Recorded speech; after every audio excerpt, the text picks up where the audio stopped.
Amigos, buenas tardes en América y buenas noches en Israel y en Europa.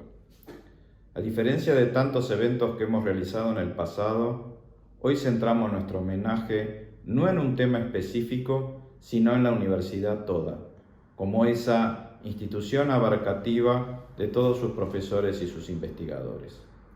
Al momento de recibir Shimon Peres su doctorado honoris causa, dejó dos reflexiones que marcaron en mí una huella. La primera fue considerar que la universidad, creada 30 años antes que el Estado de Israel, era la madre que daba a luz al Estado. Y la segunda fue su autocrítica de que como dirigente en ese momento no habían considerado pensar en grande y recomendaba a los profesionales que se recibían en ese momento que pensaran en grande en su futuro. Esta actividad que iniciamos hoy con el nombre de Universidad Hebrea de Jerusalén, una luz para las naciones, viene a cubrir esos dos pensamientos. Por un lado, permitir que la universidad sea una luz para las naciones y no solo para el Estado de Israel. Dar a conocer su investigación en salud, en alimentación y en seguridad es dar luz a otras naciones para la solución de sus problemas. Y la segunda, pensar en grande, es compartir con otros amigos del mundo y hacer exponencial nuestra llegada a otros rincones del planeta. Corresponden estas oportunidades agradecer, así que agradezco de todo corazón por su participación pese a la diferencia horaria del arquitecto Liveskin, quien nos emociona y nos hace reflexionar con su obra. Agradezco a nuestro líder y mentor YOSSI, quien año a año nos impulsa a seguir con nuestro trabajo. Agradezco a mi querida Diana Kaplan, miembro de nuestro board de Amigos Argentinos, a quienes ustedes conocerán en pocos minutos, quien fue la idea creadora de este evento. Y agradezco muy profundamente y especialmente a los amigos americanos de la Universidad Hebrea de Jerusalén por abrirnos desinteresadamente sus puertas y dar el puntapié inicial de este ciclo que esperamos replicar con otros amigos de la universidad de otros países del mundo. Por último, agradezco vuestra presencia, la que nos permite crecer y pensar en nuevas actividades. Les pido que comenten, que difundan, que trasciendan estas actividades. Es la forma de poder gritar al mundo, Am Israel Hay. Muchísimas gracias.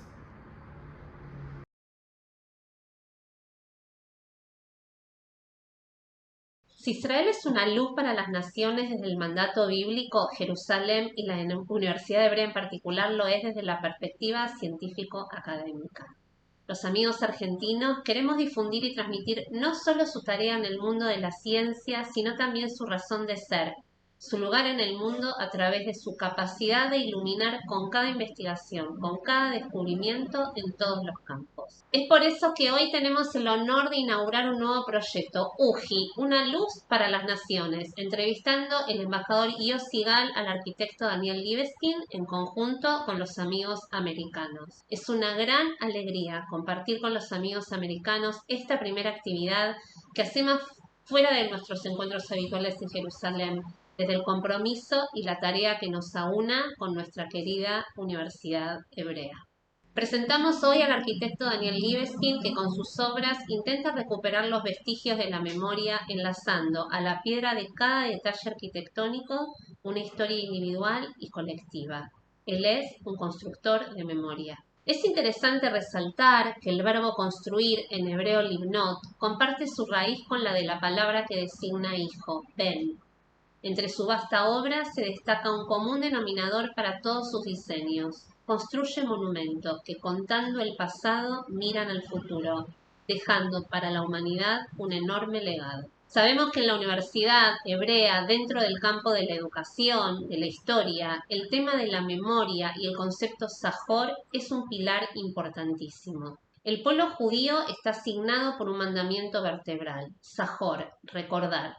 Liveskin interpreta el sentido profundo de este mandamiento. No es recordar en términos cognitivos o intelectuales, sino que la esencia de Sajor en tanto tal es aprender a recrear, a volver a vivir, volver a pasar por ese lugar histórico y darle vida. Porque recordar es construir un presente significativo y un futuro garante. Los invitamos a disfrutar de este espacio donde dialoga la misión ancestral de Sajor con las obras contemporáneas que irrumpen la historia. Bienvenidos a todos. Hi, and welcome everyone. My name is Diana Kaplan, and I'm an enthusiastic board member of Argentinian Friends of Hebrea University. It is a pleasure for me to be here and be part of our first webinar with American friends in a series of important interviews. When we started to organize this series, our idea was to explore how our collective Jewish memories are embodied and transmitted through culture in art and architecture. With that in mind, we focus on the best speaker to start our series. Without a doubt, best person that came to mind is Daniel Liveskin, with whom I collaborated in the past, a top international architect and this urban designer, known for his expertise and interest to evoke cultural memories in his designs and building. His work includes the Jewish Museum of Berlin, the Contemporary Jewish Museum in San Francisco, the Danish Jewish Museum in Copenhagen, as well as the master plan for rebuilding of the World Trade Center in Lower Manhattan, among many others. So welcome, Daniel. It's nice to see you again, and an honor for me and several hundred other participants to listen to your conversation with Ambassador YOSSI Gal. Ambassador YOSSI Gal is Vice President for Advancement and External Relations at Hebrea University, a career diplomat who most recently served Israel as the nation's ambassador to France and Monaco, and previously was posted to Washington, D.C. twice as director of the ambassador's office and as a spokesman to the embassy. He also served as Israeli ambassador to the Netherlands, and he has lectured throughout the world and published articles in French and US media. Before I give the word to our speakers, questions are welcome, and please send them in questions and answers of the chat in this Zoom. Without any further delay, let me welcome both and let our series begin. Thank you. Thank you very much, Diana, and good night to everybody from Jerusalem. Daniel, it's so good to see you again. It's a tremendous honor to be sharing this stage with you. I want to thank you in advance for accepting to share your wisdom with the friends of the Hebrew University around the world. And I think that the huge number of participants in this webinar is a testimony to the appreciation you enjoy around the world. I should tell our viewers that a number of weeks back, I had the pleasure of hosting you and Nina at the Hebrew University in Jerusalem, and that we were both so extremely moved when we visited the Einstein archives, Einstein being, of course, the most important scientist of the 20th century, and at the same time also the founding father of the Hebrew University of Jerusalem. So once again, thank you very much, Daniel, for being with us tonight. Thank you, Yossi. Thank you very much. It's such a pleasure to be with you and with all of our friends here. Okay, Daniel, I have a number of questions, but the first one that really comes to mind is the following. You say Daniel Libeskind, and you automatically say architecture and memory. Among your many, many pieces of work, some of them were mentioned by Diana, of course, the museum in Berlin, the Ohio Holocaust Museum, the National Holocaust Monument in Ottawa, the master plan for the World Trade Center in New York. Now, those who are familiar with your biography and your personal story, ask the question, is this association of buildings with commemoration a derivative of your personal history? Just to remind ourselves, you were born in Łódź in Poland. Your parents were survivors. At a very young age, you moved to a kibbutz in Israel for a short while, and then you moved to New York. So the question is your personal history the reason for your engagement with commemoration through architecture?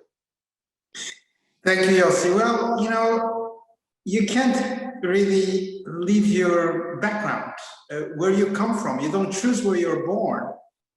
You don't choose the history, but you're suddenly part of it when you become conscious. And of course, having lived under communism, under a period in which anti-Semitism was a state-run enterprise, seeing the horrors of dictatorships, having parents who were survivors, virtually the only ones of their large families, like most Jews from Poland and Europe, Eastern Europe.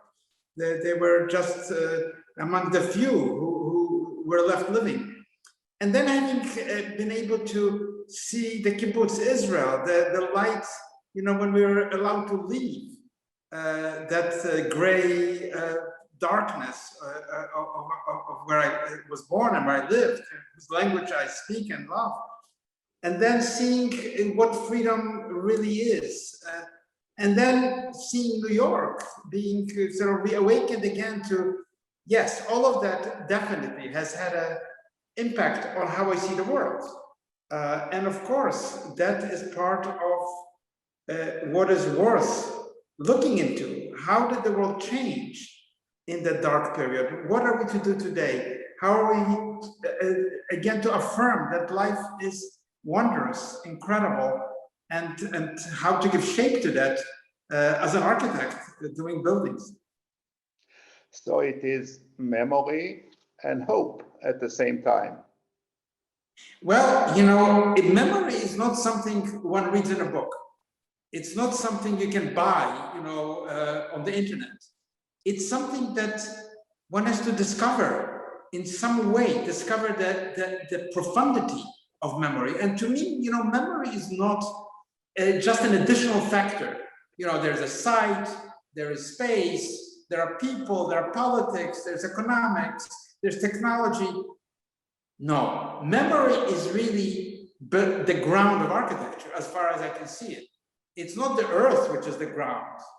It's what is really holding the earth, which is memory. And of course, that is not a footnote. That is the substance. And by the way, I want to say that not only great museums and monuments deserve memory, but even, you know, a housing project that I'm doing, you know, low-cost housing in Brooklyn, you know, in a poor area is also about memory. So in a way, I see architecture's mission as memorializing, bringing the past into a new light and also paving the way for hope and for the future. Well, we'll get to this aspects of architecture, but maybe before that, in one of the many articles published about you, I found 2 sentences attributed to you. One saying that the building itself has to tell a story. It's not only what's in the building. And the other concept is that the project should enhance public participation in it. Now, these 2 are quite obvious, of course, when one speaks about the Jewish Museum in Berlin. What is this relationship between the structure and what's in it, and the structure and what surrounds it? Well, I think you said it well. You know, I'm a believer, and perhaps even reawakening in modern times that architecture is about, it's a storytelling profession. You know, perhaps it's in my DNA because my grandfather, as I learned from my father, quite late. My grandfather was an itinerant storyteller. You know, he went from shtetl to shtetl, and his job, so to speak, was to tell stories. And, you know, maybe I inherited this, that life is about a story, is telling a story, is communicating something. And therefore, I see architecture as a medium of communication. It's not just about walls and windows and so on functions, but it is telling us something that we don't know, or we may have even forgotten. And of course, then the public participation in that story is to awaken in each participant the sense that they belong in that story. However complex that story is, however far away it might seem, it is actually part of everyone's life. And the affirmation of life is architecture. That's what it should do. That's what it can do when it tells that story in a way that is open, that is inspiring, that communicates not to the brain alone, but to the heart and to the soul. Well, which reminds me that in addition to being an architect, you're also a gifted musician. And music is the art that involves the surrounding, and music is something that comes from within. If I'm not mistaken, you started playing the accordion, and then the world of music has lost you to the world of architecture. You know, when I won that competition in Israel, Isaac Stern, the great violinist, told me, you know, you're playing the wrong instrument. You should have been playing the piano all along. You have to change to the piano. But the truth is that it's hard to go from the vertical keyboard to the horizontal keyboard. And perhaps I went up on architecture because it's a vertical instrument. You know, everything that grows out of the ground has to be kind of vertical. So yes, I think music and architecture really are, to me, really the same discipline. They seem very different because one is, you know, kind of invisible. Music you cannot see, but it is a positive impact. And architecture is kind of the reverse. You can see it, but its impact is also invisible inside of you, in your experience, in your emotion. So to me, it's really, the two fields are almost the same.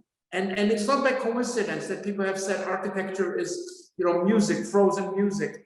But architecture is music. It is actually playing on us.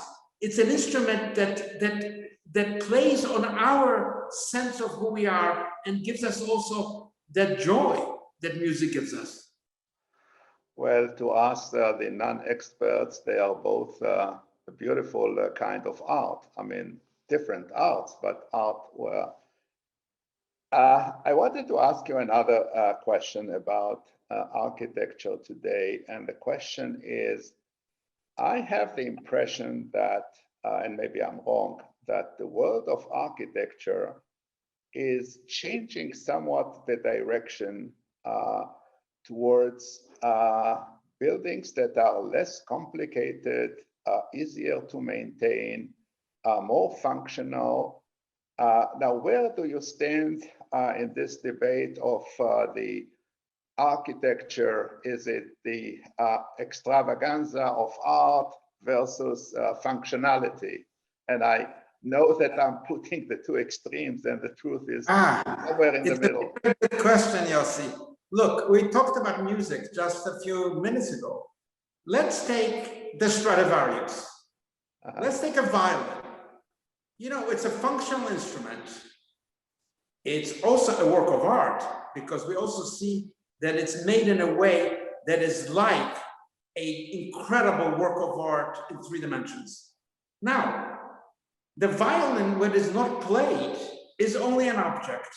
You look at it, it's beautiful. It's really fantastic to see a Cremona violin. But really, when you pick it up and you can play the violin and you can release the energy that is immanent in the strings and in the body of the wood, and you can hear a violin sonata of Bach or a Paganini variation, you're suddenly embraced in the power of everything. It's not about function. It's not about art. It's not about playing the music. It's not about moving the bow. You're suddenly in a world of meaning. And I think that's exactly architecture. there is no contradiction in architecture between functionality, art, participation, and wonder. They are just like playing a Stradivarius violin. Of course, if you play a poor violin, the sound isn't going to be very nice, and you might have notes that are not, vibrating correctly, and there might be some sort of screeching. But if you have the right player, the right instrument, you can really sort of emanate the sound in a way that inspires. And so, to me, the idea that architecture is about function is really too reductive. You talked about complexity. The human brain, as you know, we all know, is one of the most complex things in the world. The human heart, the human soul is not something simple-minded that we can just lay out on a table and operate on. We know that the human being is complex. And this is what I want to say. Every other art, that's why I think, by the way, why architecture is the most symbolic, most mystical, most emblematic field of all fields. Why? Because when you finish a symphony composition, it's finished. When you finish a painting, it's finished. When you finish the poem, it's finished. When you finish a sculpture, it's finished. When you finish a building, it's only really waiting. It's not finished. It's awaiting the occupant, just like the brain, which is there, has to have the skull that contains it and fits perfectly into that skull. Otherwise, you wouldn't be able to think. So yes, that's what makes architecture really a spiritual field, because the occupant has to fill that space with a spiritual sense of identity and belonging. And I think this is why architecture is so different from any other field, why it's so emblematic, why it's so all-encompassing, and why we actually see history. Yossi, when we look back, we think of architecture. We look where people lived. What did it look like? What did old Jerusalem look like? What did Rome look like? What did Beijing look like, 3,000 years ago? And that tells us the story maybe more than any book or any archaeology can. Well, and in addition, to my mind, there's no contradiction between functionality and aesthetics. I mean, one of, if not the pieces from your pieces, the one that I love the most, I think, is the one in Toronto, the Royal Ontario Museum, the ROM, which is a beautiful combination of aesthetics and functionality. I mean, the experience when one stands outside before getting in, I mean, this combination of the old and the new in the heart of town. I mean, and this is not the only one, but this is definitely one of my favorites. And every time I'm there, I make it a point to step into the museum. Thank you, Yossi. Thank you. Well, that's again, a building has to be alive and has to have a conversation with the context. A building is not an inert, being. It's a living being. It has a body and it has a soul, and it has to converse with, in that case, with old buildings that are also heritage buildings, and has to sort of create not a sentimental or nostalgic sort of erasure of memory, but has to confront those memories with all their implications in space, in light, in proportions, and in materials. And of course, that's really the art of architecture, as we know it, for thousands of years back. Yeah. Well, the next question, Daniel, I know is not fair, and please don't give me the obvious answer. The question is, of the so many different pieces of work you have executed, do you have a favorite child? Well, you have children, but you cannot have favorites. I mean, when parents are asked this, they say, "Well, I love my left eye, and I like the right eye." But I still, I have to say that the Jewish Museum in Berlin is really my first building, so it will always be to me a memorable, because it's the first child. I never built even a small building before that. Not even a little house. It was the very first and only first building that I ever even designed. So that will always be something in my memory. But my last project, Ground Zero, the master plan for World Trade Center, is the last one because it's not finished. It still has some, I don't know, years to go before Tower number 2 and so on is completed. So yeah, these are sort of the brackets, the first and the one which is really not finished in any way, but has been started. Well, the one in Berlin definitely stands out. It's not only the structure, it's not only the broken Star of David, it's the whole concept, it's the conversation, so to speak, of the building with the surroundings, it's the location, it's as if a museum that is not in need of anything inside, just the structure itself is the story. You feel the same?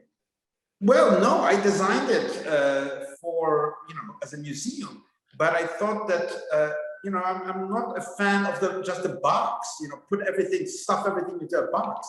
The building should have a sense of communicating to people who come there what it is about. It has to have a meaning.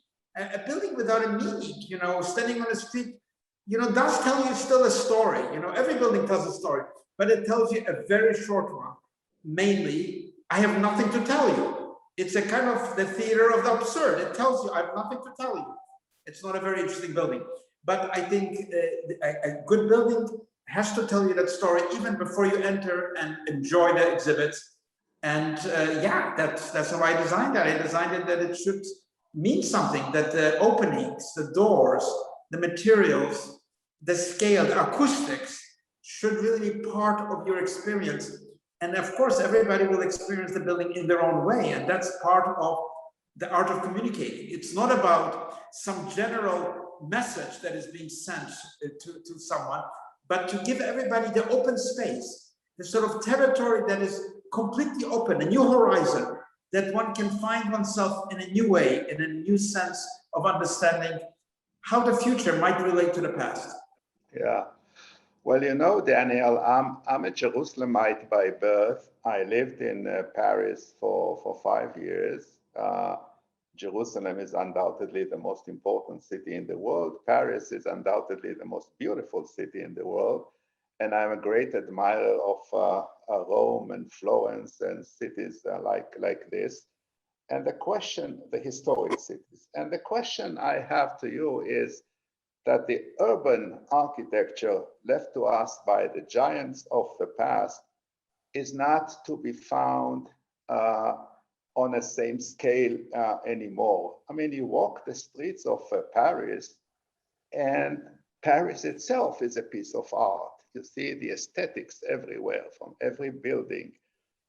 The question is, why are masterpieces nowadays confined mostly to museums, to memorials, to buildings?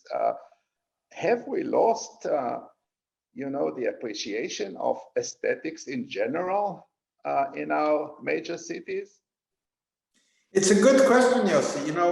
I consider that the city, even one that is not aesthetically the most beautiful, a great work of art. Every city is actually a work of art, if you think about it. It's been created, for generations by people sometimes unknown because they're just workers. They're people who have left their traces in almost invisible ways. But the city is the greatest work of art because everybody has contributed to its well-being across millennia sometimes. So yes, to me, that sense of a city as an ultimate creative gesture of human beings is something very powerful. And of course, when you go to Jerusalem, you sense that millennial, that ancient, that powerful spiritual sense. And when I say creation, I just don't mean the physical creation.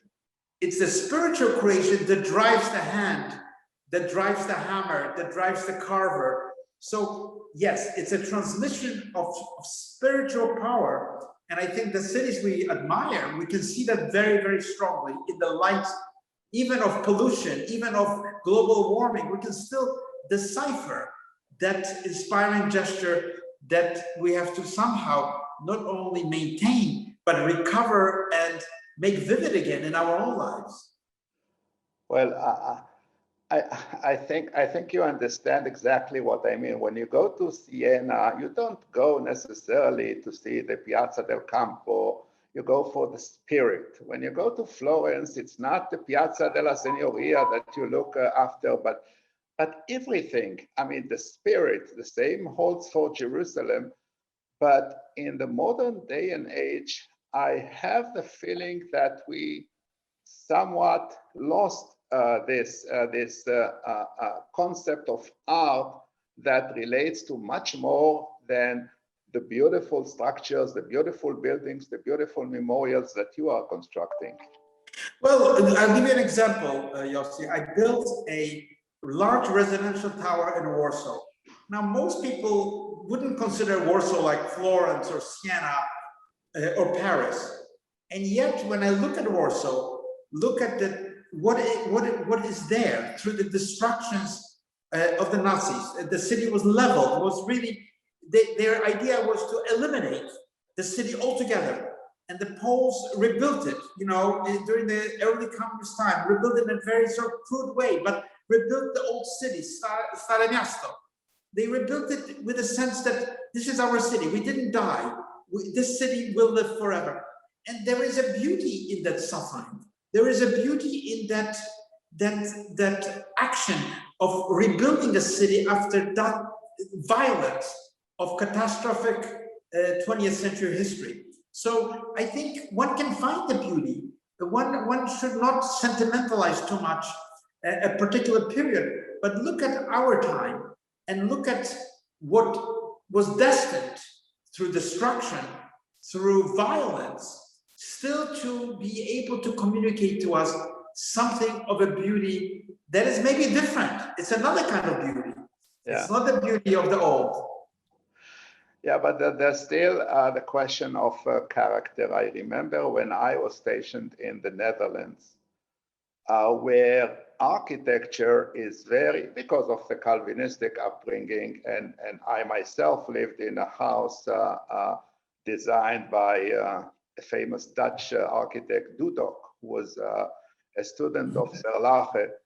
And you see that the architecture matches, you know, the national feeling of the average Dutch, which is you have to be very modest. You don't have to. I mean, you don't show your wealth, and exactly the same way that this was obvious in the Netherlands. You know, very down without too much extravaganza. But anyway, I think that. I get your point. I mean, as a Jerusalemite, every Saturday, just walking the streets of Jerusalem, without even referring to the people, I mean, you can see the story and you can see the development. But I have another question, and I think that after this question, maybe we will try to open it to some questions from the audience, and we have hundreds of people joining us. What is the ultimate project you want to build? What dreams of yours are yet to be fulfilled? If you have, Yossi, you know, what was my path to architecture? I didn't, you know, I came from, as I said, a background that is mine. Survivors, parents were survivors. We lived in Poland. We were immigrants. My parents worked in factories. They never had a chance to have high education, although they surpassed with their intelligence many professors that I know and knew. But the point is that I never started by building a house for my uncle, by making a small addition to somebody who asked me.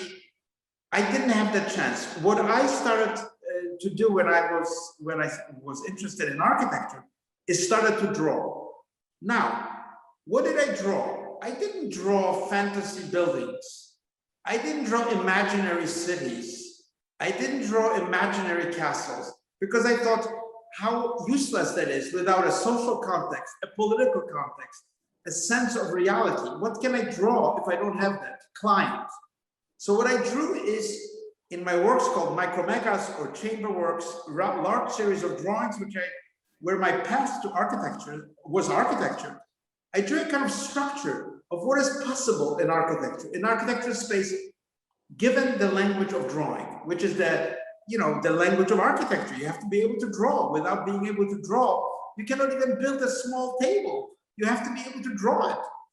And that's the magic of architecture, that everything that we see built, whole cities, whole countries, were built on the basis of something as modest as a drawing on a piece of paper and a pencil. And today it's maybe with a computer and a mouse. But that's what I want to say, that I never had this idea of, this is what I want, this is the project I want. Because in a way, architecture is a service. It's a very modest profession. It's like being a shoemaker. You don't just make a pair of shoes. You have to know what foot is there.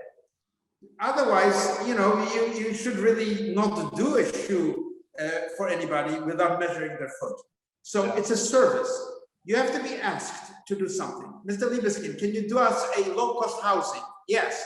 Can you do us an affordable plan? Can you give us, can you design a school? Can you design a hospital?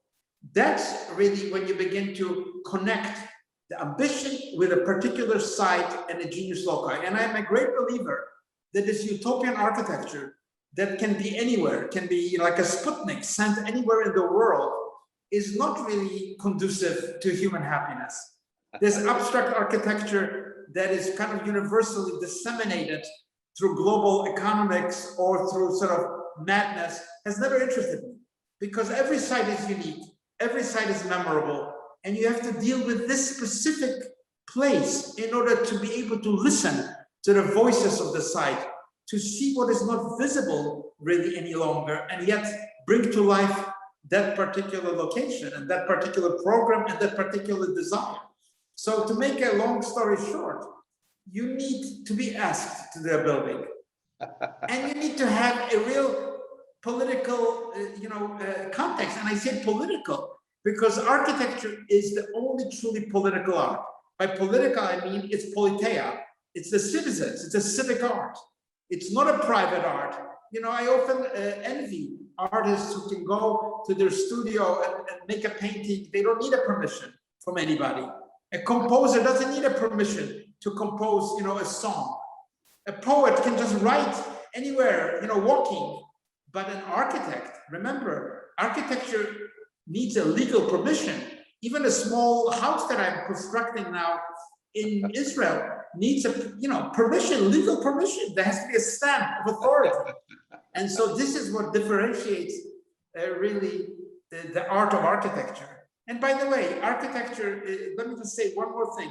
There are two words, in the word art, there's only one word, art. Everything is art or not art, whatever you want to say.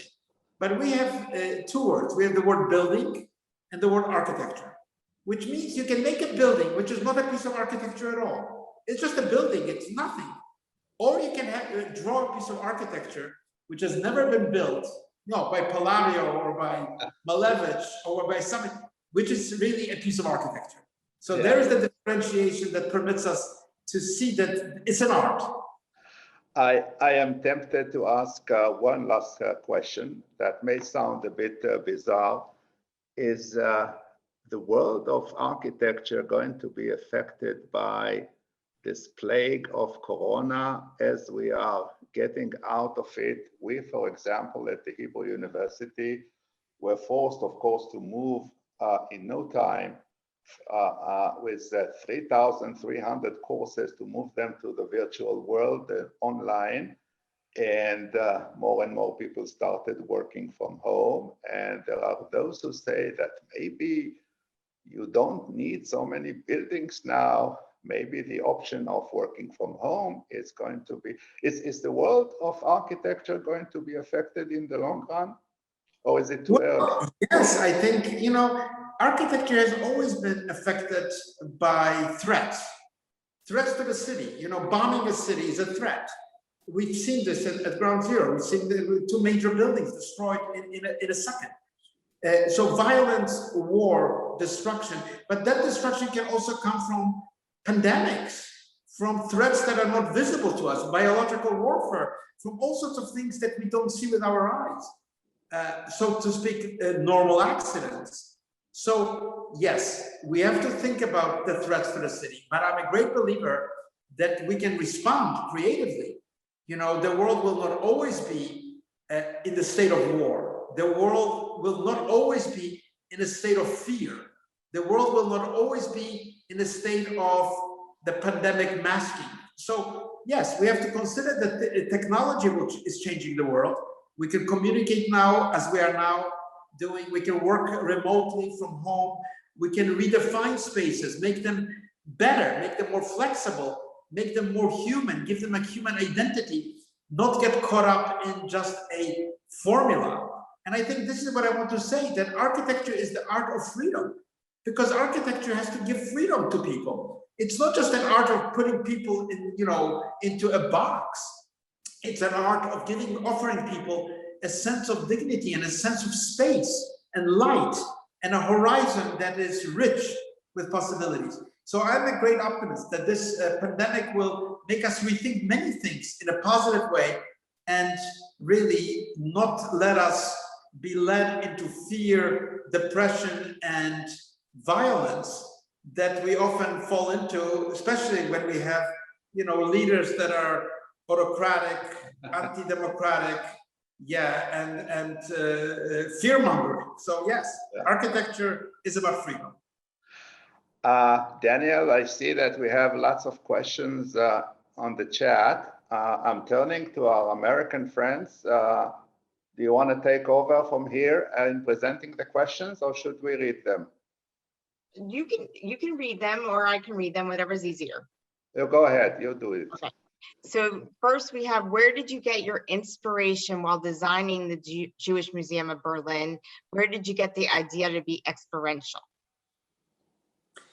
Well, my initial moment of inspiration was walking through Berlin and really basically just listening to the silence, listening to the implication of the abysmal erasure of Jews through a genocide here from this city.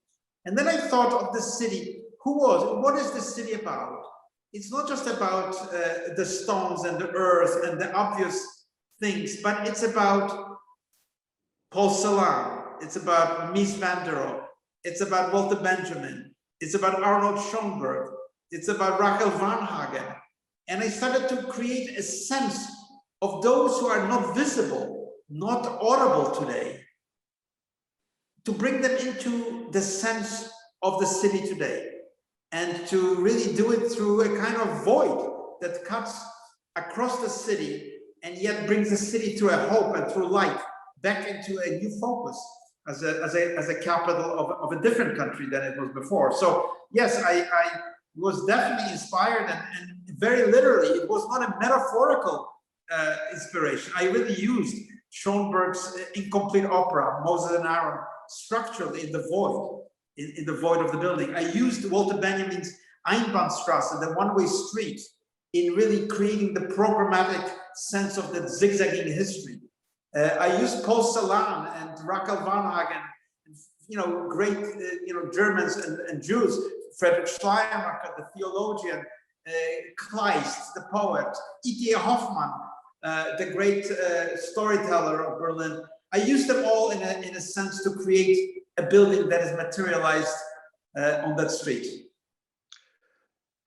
Daniel, here is another beautiful question for you from Shahad Halawani. Any tips for architecture students starting their journey? Well, what can I say? I can only say from my own experience, don't listen to the propaganda around. Don't, submit yourself to masters who have no authority to master you. Don't become a slave. Be free. Take a risk. Think for yourself. you might be marginalized, you know, but you will continue to develop your dreams. And maybe if you're lucky, you will be able to implement them. So yes, that's my thought. Don't fear entering the unknown. Well, I see here that Javier asks, is there an architecture of memory, or is it a spiritual architecture, or is spiritual architecture different than just architecture? Well, yes, if you just build a building without, you know, caring about what it, you know, any meaning, you can build a nice functional machine that resembles, you know, an air conditioner or a washing machine, you know, or a tablet. It's nothing. It's just a machine. But I never thought that, as Le Corbusier said, you know, architecture is a machine for living. That's completely wrong. Architecture is not a machine, and we are not robots. Architecture is a organization that allows us to breathe freely and to be alive and to be able to communicate with our, you know, in solidarity with our neighbors and our communities as they grow towards the world. So yes, that's how I see it. Well, here's a question. I think I asked something similar, but we'll let you have another go at it. Which building you would have liked to build and you did not? You know, I am not a person who looks backwards and thinks, oh, I wish I could have done that. You know, of course, I built many buildings that didn't get built. You know, the Victoria and Albert Museum in London, you know, was I think a spectacular new sort of sense of architecture, but for many reasons, it was not able to be built because of politics, because of the lottery, because of, you know, people who were not creative. So, of course, you look back, but never look back and regret, because when you work on something, it's always going to be part of what you plan in the future. Nothing is wasted in a creative process. Look at Albert Einstein, a project that I'm developing in Jerusalem at the Hebrew University, the Einstein archives. What an amazing man to be working in a patent office, you know, doing, you know, patents in Bern, while at the same time thinking about what does it feel like if I was traveling at the speed of light. Now that's to me the model of creative process and exactly the model of architecture, how one practices it. Yeah. Well, to our South American colleagues, I do see that there are quite a number of questions in Spanish, and even though my Spanish is good enough, I want to be accurate. So maybe the interpreter will take one or two questions while Daniel answers the next question. The next question is, wait a second. Is artificial intelligence going to affect or impact architecture? Of course. There's no doubt that artificial intelligence will impact not just architecture, but it will impact the world. We already see its impact. But you know, the question is, how will it impact and how will we use it? Or will it use us? Or will we be able to use it? So that's the question of technology. How do we relate ourselves to technology? And of course, we have to be able to use technology in human ways. We cannot allow technology just to do whatever it wants to do with us being sort of the tail of the dog. So yes, the answer is yes. It's an interesting challenge, as was, of course, the computer-aided design. You know, in the beginning, people were horrified. What will the computer do? Will it destroy architecture? No, not at all. For some architects, it has destroyed architecture, but not for all. I was going to actually bring up, because you touched upon this a little bit, and you just said it again, about how things have changed since you first started as an architect using paper and pencil, and now it's evolved into the computer and a mouse. If you could share a little bit how that's affected your work and what you see the future being. Well, it has made us more productive. You know, once upon a time, I think that, for example, my first building, which was Jewish Museum Berlin, was designed completely by hand, with on paper, with ink, with trigonometry. There are more than 1,000 windows, and every window has a different angle in space. It's not just a different in 2 dimensions, but in complete space, it's a different angle. So I had to calculate everything geometrically in a way that was incredible. But now with a computer, you can do it in a few seconds. So of course, it makes it possible to do things more rapidly, but that doesn't mean that it's necessarily a progress, because doing things more rapidly also excludes certain experiences you have that geometry gives you, because geometry too is a spiritual art. As Paul Valéry said, when people forget how to draw a square, how to draw a circle, what a triangle is, they will have forgotten the past altogether. So yes, there is a plus, of course. We can be more efficient. We can really use these tools. But in terms of my own experience, I still use a piece of paper, a crayon, a piece of charcoal, a pen. For me, that's architecture, the connection between the eye, the hand, and something like a surface that will never be old. And I have to say, the pencil and paper is still probably quicker than a computer. Very good. YOSSI, do you have any other questions you would like to? No, I think we have covered most of the questions, and this really gives me an opportunity to once again thank Daniel for an outstanding really presentation. Daniel mentioned Einstein at the Hebrew University, and we of course at Hebrew University are very, very, very proud to be at the Hebrew University with forefathers, fathers like Albert Einstein and like Sigmund Freud and like Martin Buber and Chaim Weizmann. Hector Sussman referred to the speech by Shimon Peres when he received his honorary doctorate, to the effect that the cornerstone for Hebrew University was laid in 1918. And that's very significant, because 1918 is a whole generation before the creation of the State of Israel in 1948. So in 1918, we put the cornerstones for Hebrew U. In 1925, we established the Philharmonic Orchestra, which means that the priorities of our forefathers were right. You first establish an institution of higher learning. You then prepare the cultural background. And then and only then, when you have these elements of the art and the music and higher education and education as a whole, only when you have these foundations, you move to the political act of establishing a state, which is something that we are all very proud of. Hebrew University being really the first Zionist thing to happen in the long before the State of Israel became a fact.